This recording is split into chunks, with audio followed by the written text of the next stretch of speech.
Pria yang nggak punya uang bukan berarti nggak punya nilai, tapi dunia kadang kejam.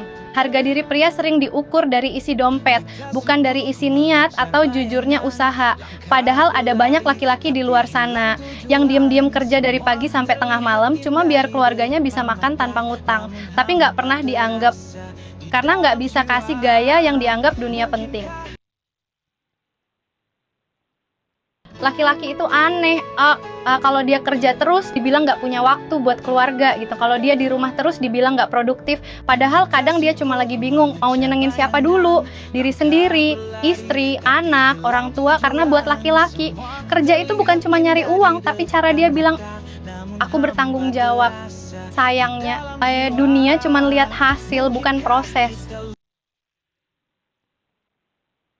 Pernah ketemu laki-laki yang jarang ngomong kata Yera, atau yang pendiam yang selalu jawab nggak apa-apa gitu, padahal dalam hati dia capek, merasa gagal, nggak cukup, nggak berguna, tapi dia tahan semuanya sendiri. Dan bukan karena dia kuat, tapi karena dia tahu orang di rumah butuh dia tetap berdiri, dan kalau dia runtuh, siapa lagi yang bisa mereka andalkan. Laki-laki diajarin sejak kecil, kalau sakit tahan, kalau jatuh bangun, kalau susah usaha.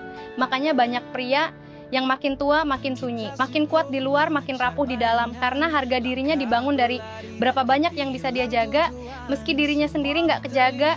Dan sedihnya, kadang cuma Tuhan yang tahu dia lagi berjuang apa. Jangan remehin laki-laki yang hidupnya sederhana, yang kerjanya jujur, hasilnya pelan tapi berkah. Karena bukan uang yang bikin dia dihargai, tapi nilai yang dia jaga. Waktu dia bisa aja ambil jalan curang, tapi nggak mau. Itulah harga diri sebenarnya.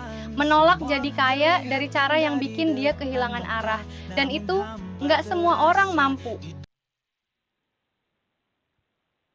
Laki-laki bisa aja nggak takut capek, tapi banyak yang takut satu hal, dibilang gagal.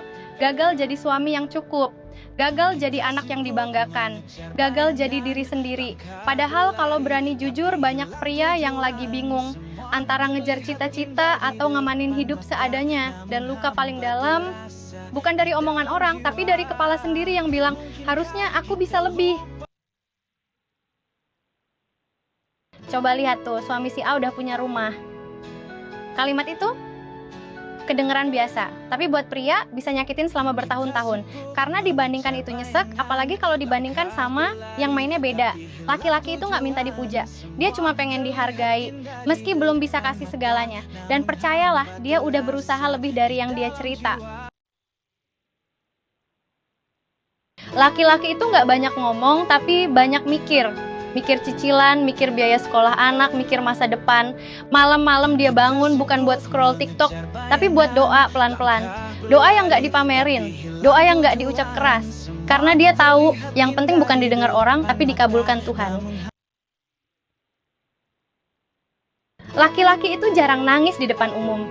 Bukan karena dia nggak punya perasaan, tapi karena dia tahu ada banyak orang yang bersandar di punggungnya. Makanya meskipun hatinya lelah, pikirannya penuh, dia tetap bangun setiap pagi dan jalan lagi. Bukan karena nggak ada beban, tapi karena dia tahu kalau dia berhenti semua bisa runtuh.